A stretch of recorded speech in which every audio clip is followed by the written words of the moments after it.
Hey, what's up, everyone? Welcome back to another episode of the Clarke Notes. I did change it from the Mr. Clarke Think Aloud to the Clarke Notes. I feel like it's a good spin on Spark Notes, I think, for what I want this to be. Don't want to keep these too long, kind of doing the solo yapping session. But for the first thing I kind of wanted to say here is that I've noticed like a lot of people that like I'll have on my podcast or I'll kind of talk to on Instagram. A lot of them will tell me like, "Oh, like I've been catching up on your podcast," which is always nice to hear. But first thing I want to hear is that if you are listening to this, I want to hear from you. Over the past month, especially, like I'm looking at pretty much in creating a podcast, there's a lot of different ways that you can go about distributing your podcast throughout the world. Like kind of what platforms you use. Like I use Riverside here to kind of record my videos here online, but then I use Buzzsprout, which I know like there are some free versions that you can use. I just pay like a little bit of money per month for the Buzzsprout platform to put my episodes out there. But one thing I do like is that it actually shows me where the podcast has been downloaded. So if I go like the last 10 episodes and I look at where it has been downloaded, like I'm seeing ones from like the UK, Japan, Ukraine, France, Australia, Germany, India, Argentina, Qatar, Malaysia, Estonia, and Italy. Like, if that is you, please, like, obviously I get some from Canada and the United States. I have a lot of American guests on kind of throughout the time creating the podcast. But if you are overseas, especially if you're an overseas teacher, I would love to have you on the podcast. I think one of the things that interests me is that the way we do education differently. I know there's a lot of books out there that will talk about like, oh, like the Finnish model or the Japanese model and kind of different ways of doing assessment and all that kind of stuff. And even Alberta versus New Brunswick, which I've talked about quite a bit. So if that is you're downloading the podcast, please shoot me an email, mrclarkeafterdark@gmail.com, or shoot me a message on Instagram. That's kind of my main hub, mrclarke.afterdark. Yeah, would love to hear from you guys. Love seeing the kind of where the show is going, seeing it grow. Mr. Clarke After Dark is brought to you by Luxy. That's Luxy. Luxy is the standard for modern dating as it gives you a greater understanding of any potential match's intentions and background before you make your move. Swiping endlessly in other dating apps can be exhausting and often leave you with only the leftovers in your dating pool. Luxy is an exclusive platform with just a 10 to 15% acceptance rate, as well as a profile and income verification feature so you can be confident you're only connecting with those who meet your high standards. The community guidelines emphasize safety, trust, and equality by strictly prohibiting scams, explicit content, and harassment. 2025 is your year to stop settling. With Luxy, there is no luck involved. Just real connections with people who truly match what it is you are looking for. Download the Luxy app today to see if you qualify for a better chance at finding the right person for you. And now, back to the show. And seeing my voice, I guess, reaching to a bunch of different countries. Hopefully that continues to happen. So over the past month, I've had some pretty sweet guests on. I had first one there was Kelsey Marks, and I guess to kind of start with the Clarke Notes, I do a little bit of a recap why you should listen, why you shouldn't listen to any of those episodes specifically. Kelsey Marks I found kind of interesting because in like everyone wants to leave teaching. Like I'm seeing a few provinces in Canada specifically where there are some getting raises and such. I was actually just back in Fort McMurray this past week and got a chance to go see my old school. So shout out to Cole McTavish. And for whatever reason, I always seem to rock the Marauder gear. It's just part of my comfy clothing routine. Unfortunate reasons as to why I was back in Fort McMurray. I had some tragedy in the family, which has really it continues to just reshape my appreciation for almost everything in life. Losing my dad at 22, and then obviously having the recent tragedy, whose story it is not mine to share publicly, but it's just devastating stuff happening, and it just makes me think like, why is everyone so weird? Why are we all trying to I don't know. I think, why are we getting angry about things? Like it's not that serious. I feel like you just kind of got to move on and go for whatever it is you want to do. And this podcast for myself, obviously, is one of those things. But for Kelsey Marks specifically, she's talking about pretty much educated exit. That's her whole brand. Her thing is about educating teachers about how to leave the classroom. I think a lot of teachers struggle kind of knowing what specific skills we actually go into, because we kind of we go through school our whole lives and then we leave school to go back into school. So we don't ever actually leave. So you kind of wonder what kind of marketable skills do you have that would help a business grow, etc. I kind of glad at this point I don't have to worry about that happening. I in the conversation I talk about, I'm not soured by teaching by any means. I honestly can't imagine doing anything else even still. I mean, I'm kind of at that 5-year mark. I mean, if any of you have listened for a while, about 3 years in of full-time teaching, 2 years of subbing. So I would say I'm kind of right around the point where most people would quit, but I honestly can't say I'd be anywhere close to that at this point. So yeah, Kelsey Marks, if you are thinking about leaving teaching, a lot of good discussion about like, if you, again, I say in the conversation, I'm not going to say I haven't looked through LinkedIn at potential jobs like for a city or a government worker. Because that's kind of like the public service sector is still where a lot of teachers end up going if they do leave. Talk with a lot of stuff about like, should you get a master's of business administration? Like, how should you network selectively and with intention? And to actually go. So a lot of, honestly, it's only about 40 minutes. I thought that was a really good conversation about, even if you're not a teacher and you're just looking for like, what are my marketable skills and how do I market myself as an individual without being a bit too weird about it?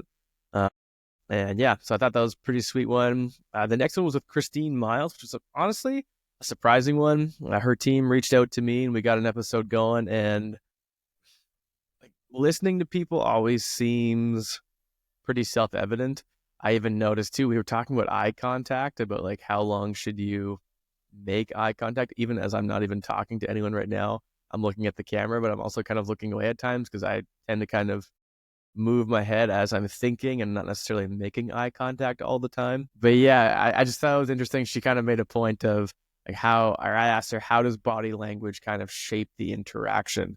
Now, I know sometimes if you're like hunched over in your posture and you're like gloomy, obviously that's going to change it versus a normal kind of more alert, composed posture. But she kind of sillily, I don't know, in a silly way, turned her computer chair like this around. So that's obviously, if someone's not looking at you, that's really going to change the way the conversation is had. She has like her own kind of program called like the 6 paths of listening, of kind of different specific ways that you can teach listening. So honestly, super cool thing if you do run a classroom, or if you're just listening for the sake of, you know what, I'm like, I know I'm a big consumer of 2 Bears, 1 Cave. And I know Bert Kreischer always talks about how he doesn't actually listen to people. Like pretty much when he's listening to people, he's not listening and thinking of what he's going to say next. I would say one thing podcasting has taught me about listening specifically is you sometimes will forget parts of people's story as they're speaking. If you're also like, if you're thinking about how to respond while they're talking, I do not believe that you can multitask that. I think after a while, you become kind of good at, or you become better at picking up on like little nuggets that they're kind of leaving for you along the conversation. And that's kind of going into some other work I'm thinking about doing. I'm going to start a newsletter here in the middle of March. I did my Mr. Clarke Minute newsletter last year for about 8 weeks. I was doing about 500 to 700 word articles, as well as information about further episodes on each one. I did find it kind of burnt me out a little bit. I was teaching a lot of cores. We were kind of planning in the move. And I did think that I was putting a bit too much into it. I think I'm going to simplify it a bit. I do want to write a book. I want to write something. That is kind of my plan. As for how many pages I have a rough draft outline of like what my chapters would look like. I've gotten some advice from people about how to kind of construct that.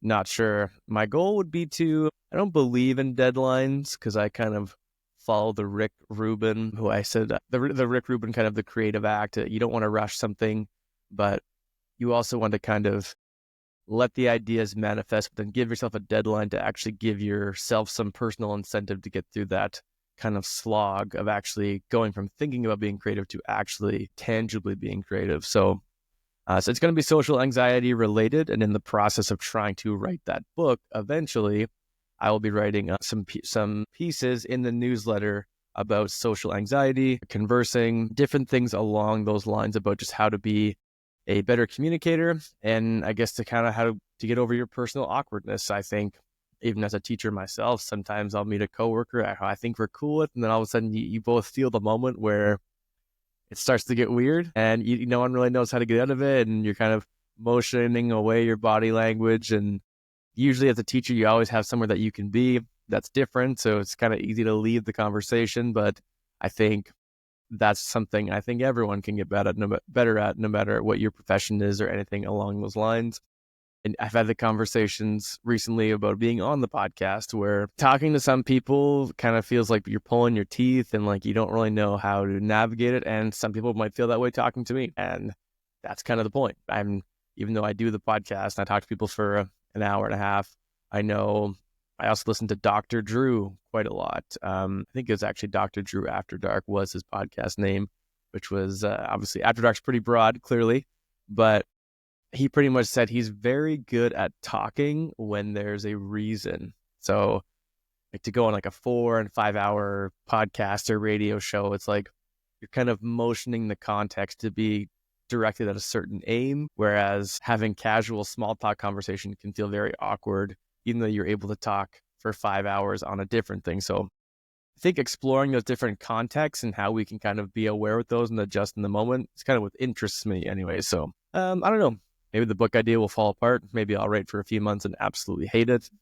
I do know that here in St. John in New Brunswick, I just found out that they discontinued funding for summer school. And that's kind of what I've usually been doing. I did the Europe trip last summer, but did summer school the years before. And this year I have no trip and no summer school.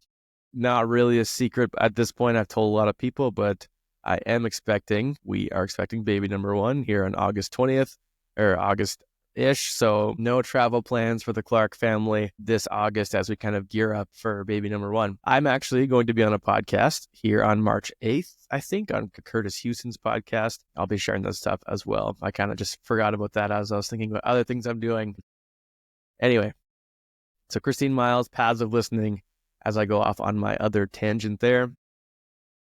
For the next few guests that I had on there, I had Leslie Robb, Brandon Jenkins was the first one. He was awesome. Like some people feel like we can just talk for hours. And I do notice that the podcast that I do online, my nose is bleeding. That's crazy. I think I'm just going to leave it. It's fine. I don't think it's bleeding too bad. Mr. Clarke After Dark is also brought to you by Jumping Bean Coffee. Jumping Bean Coffee is a premium, fair trade, organic, and low carbon roasted coffee from the East Coast and is based out of Newfoundland. Some of their standout blends include the rich and flavorful Lighthouse Roast, the bold Deepwater Dark Roast, and of course the iconic Screech Rum flavored coffee. Whether you're supporting local, missing the taste of home, or simply looking to experience the best the East Coast has to offer, Jumping Bean Coffee has something for everyone. Click on the link today to secure your bag. And now, back to the show. All right. Well, that was kind of crazy. Yeah, nosebleeds. I don't tell you. I feel like every time I fly, as soon as I land somewhere new, my nose just starts gushing like crazy. I do not do cocaine. Do not worry. That was one thing I remember. Even students in my high school classes would, they probably seen me have multiple nosebleeds throughout the last few years. They just happened out of nowhere, clearly. But then my brother was like, "Do you think that your students think you like do cocaine because your nose bleeds all the time?" And I said, "No, I did not think that. First of all, I'm a teacher. I would never be able to afford that. No desire, ambition, nor experience with cocaine." But anyway, for the episodes that I've been kind of working on here over the past month, I was just talking about the episode with Brandon Jenkins. I mean, just absolutely great guy. Teaching in Color podcast just started out. I restarted for his season 2 there. Yeah, that's pretty much it for him. It was great. Honestly, he told some really cool stories about testifying on like advancing educators of color against like before like in the Capitol in Texas in front of governors and stuff. That was really cool. Some cool stories. I told my I told a very embarrassing story for the first time on this podcast. That I might be a little controversial, but I did tell it. So you can find that one in the Brandon Jenkins episode if you wish to listen to that. And then lastly, of course, just this past week, I had the absolute privilege of having Leslie Robinson on, who is actually performing today, which is Friday, at Getka in Edmonton.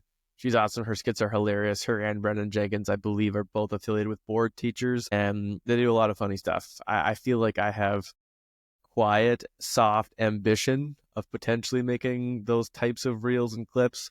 I just do my little coffee ones for now, but I think maybe I could get some funny skits going. I got some cool coworkers that potentially we could get something funny on the go, but we'll see how that goes. As for who's coming up on the podcast, I do have my next 4 episodes already recorded. I usually try to stay about a month ahead.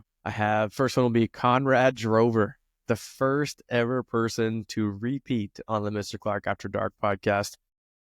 He absolutely roasted me in the intro. Our first one, I only worked with Conrad for a couple months at Fort Mac, but I feel like him and I have maintained a classic late 20s male healthy connection where we kind of talk about how I'm like aggressively mid at fitness in general, and I go through my running phase about once a year for 2 to 3 months. So I'm hoping to train for that half marathon coming up here in May in Fredericton. But that's kind of what we talk about mostly. We send each other a lot of teaching reels every now and then, but he did come on the podcast, and I will be releasing that episode on March 4th because he is releasing a podcast of his own called Professional Development with Conrad Drover, and his big PD emblem or logo. I commented at the beginning that I'm so proud that he has a free P. Diddy podcast to kind of get into what the middle schoolers have been saying for the past few. Actually, it's kind of died down, but it was like 2 months of just people saying Diddy over and over and friggin' over in the classroom. It was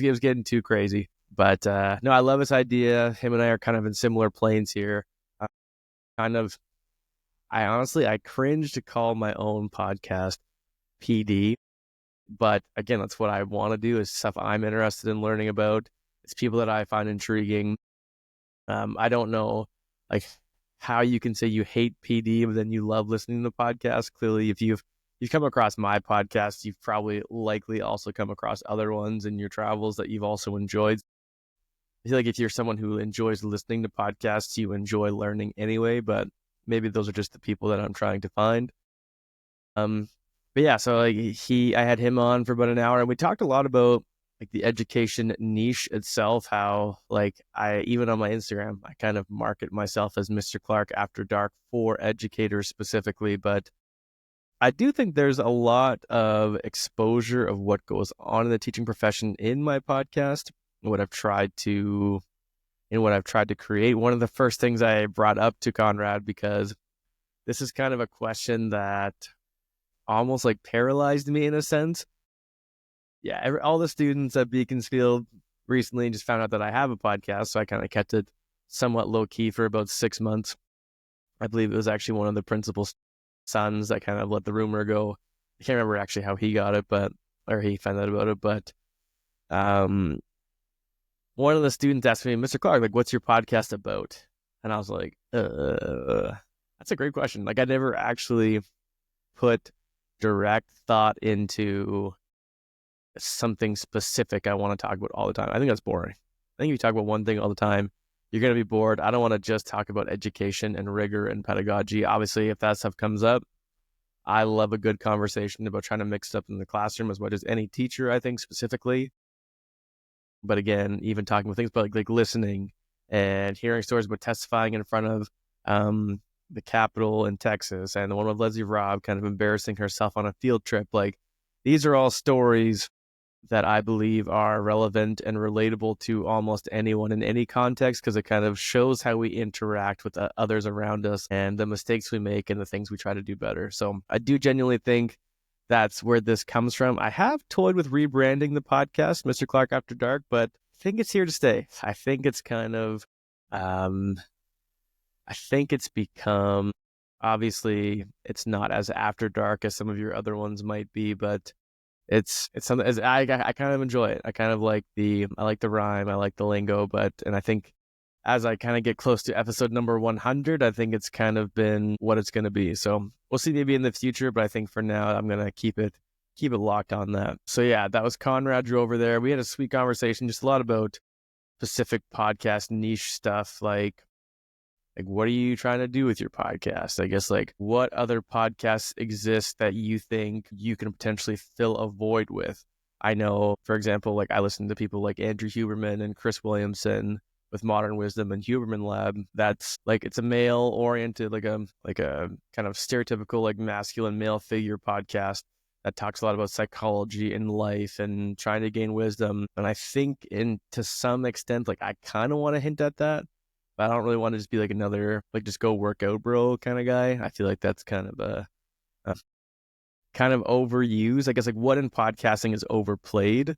I do think that there's like weird stats about there being like 4 million total podcasts or something, but then only a couple 100,000 update regularly still. Like even I'll come across podcasts on Apple and Spotify and they haven't uploaded since like 2020 or 2021. So there's a lot of existing ones that'll stay on there, but few that update regularly. And as I get closer to number 100, only 5% of podcasts actually make it to the 100 episode mark. So I think I don't want to get too much into what the numbers mean because it really doesn't mean a whole lot to me.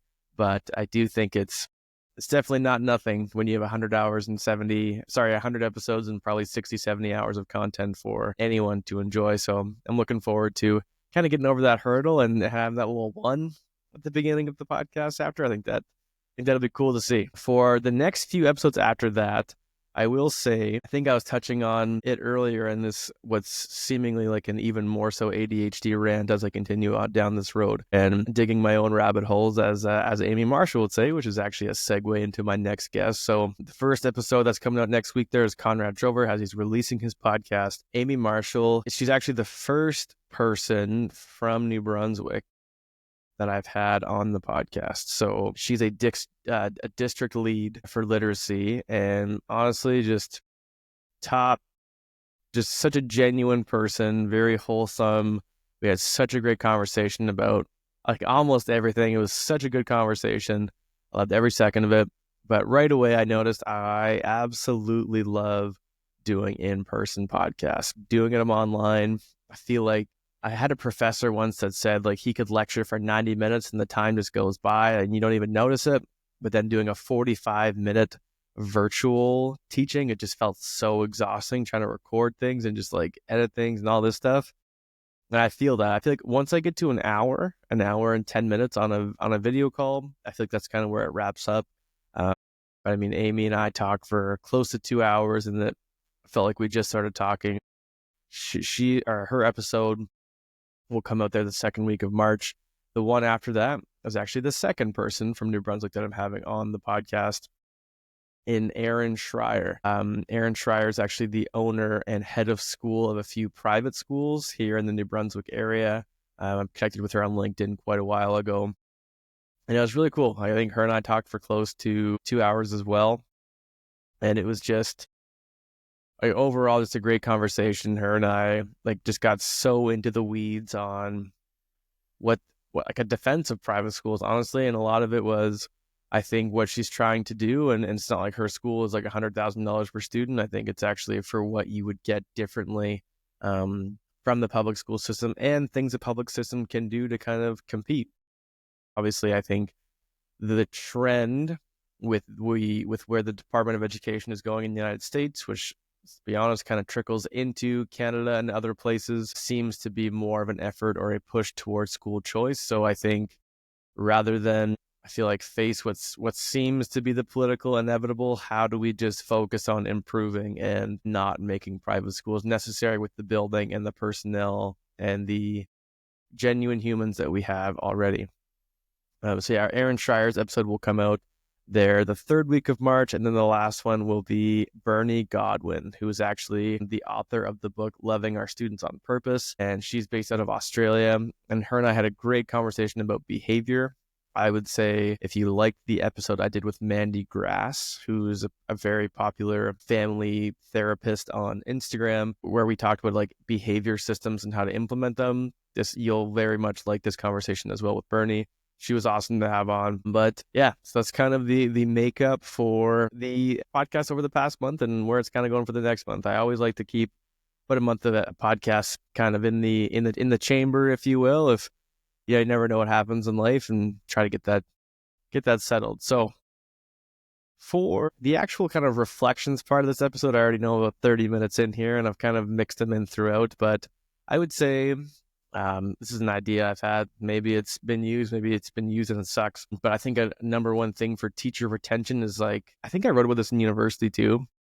The number one things that does not make sense to me, and actually like kind of not pisses me off, but I think it's just kind of silly.